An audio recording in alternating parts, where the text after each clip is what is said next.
Do you want to be courageous?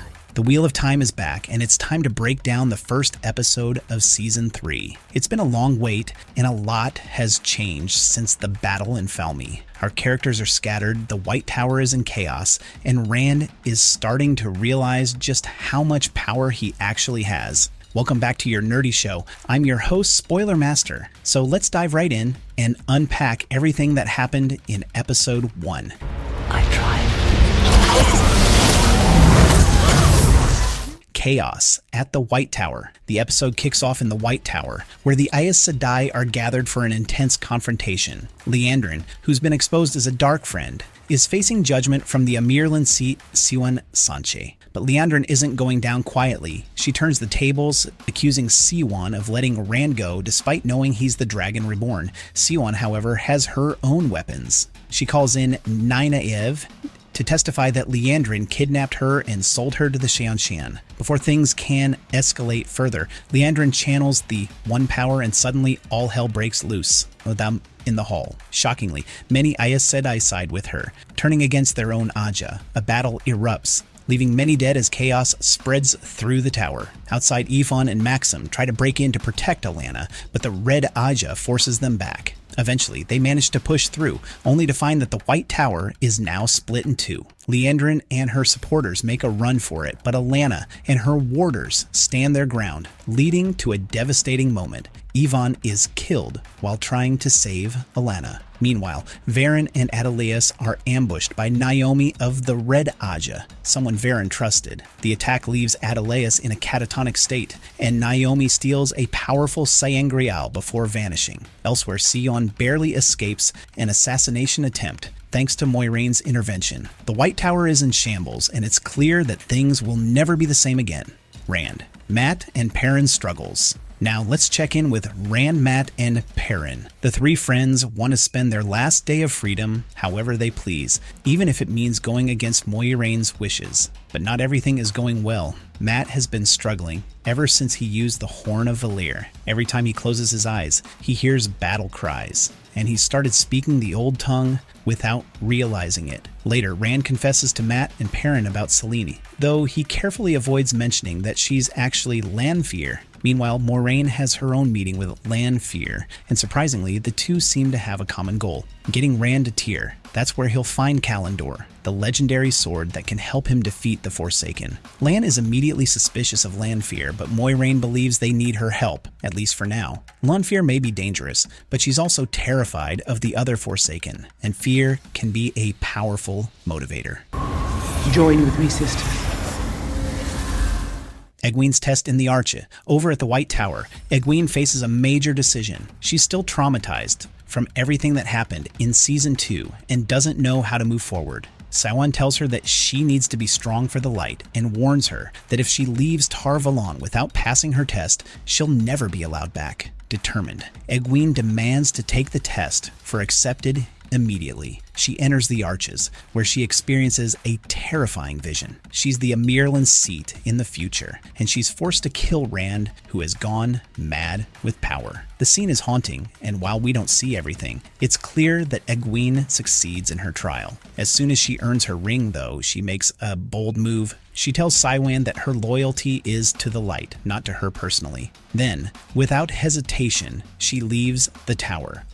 Elaine's warning and growing relationships elsewhere. Elaine has an important conversation with Rand. She warns him that with power comes responsibility and that he needs to start thinking about alliances. If he sides with one group, he'll make enemies of another. He can't fight these battles alone. Elaine also reassures him that Andor will always stand with him. Later, she meets with Avienda, the Aiel warrior. The two quickly form a bond, and their relationship takes an unexpected turn when they share an intimate moment together.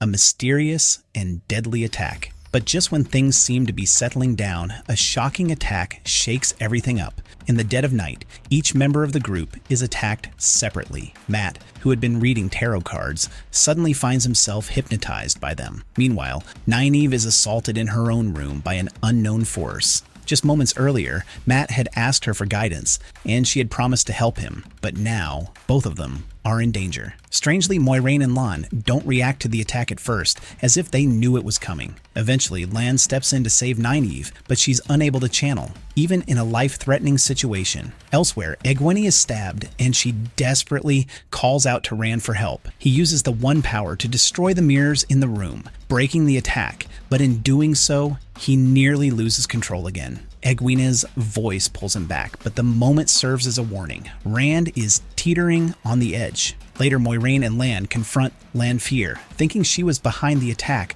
but Lanfear reveals the truth. This wasn't her doing. The real enemy was a Forsaken known as the Grey Man. And if the Forsaken know where Rand is, that means they have to move immediately.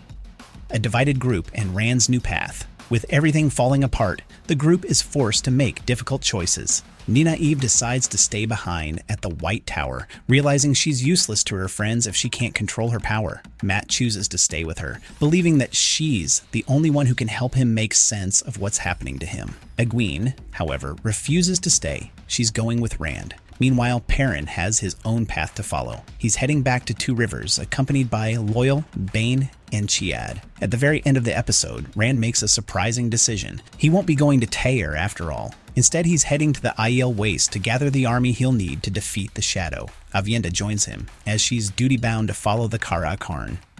The Forsaken's dark plan, but just before the credits roll, we get a chilling final scene. Moghedien, one of the Forsaken, is seen torturing a man named Jaikim in her web. She warns him that breaking a dark oath means death, but then she offers him another choice, to go gray. It's a cryptic ending, but one thing is clear: the battle between light and shadow is only just beginning.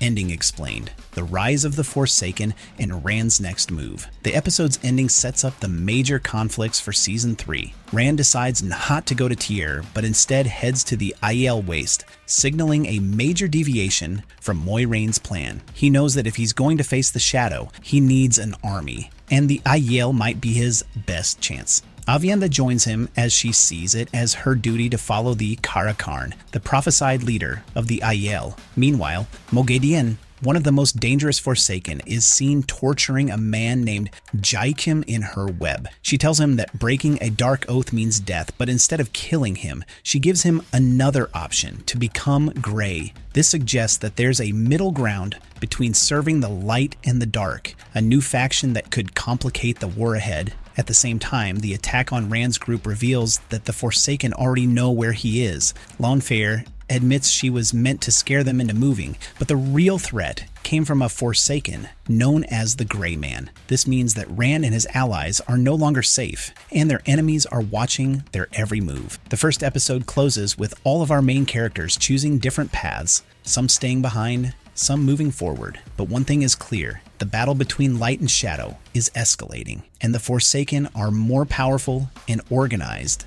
than ever before. The question now is whether Rand can gather enough strength in time to face them. This is an army. Get ready! Archers! Our nerdy thoughts. And that's everything that happened in the Wheel of Time. Season 3, Episode 1. The stakes are higher than ever, alliances are shifting, and Rand is about to embark on a journey that will change everything. What did you think of the episode? Where do you think the story is heading next? Let me know in the comments. No, what the heck, I'll laugh anyway.